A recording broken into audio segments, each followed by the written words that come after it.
Many people wait until their heating system stops working to consider replacement, but a cold winter night without heat is a less than ideal situation.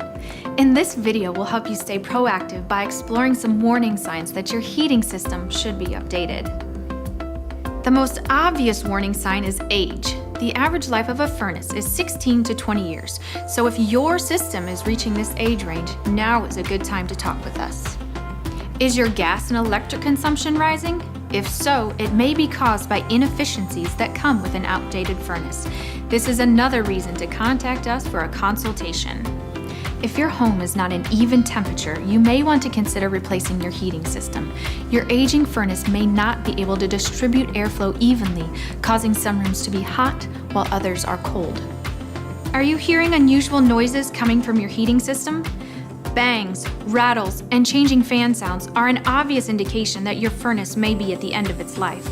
If you're experiencing any of these warning signs or think it may be time for a professional assessment, don't wait and get left in the cold. Contact us now for a consultation. Until next time, thanks for watching.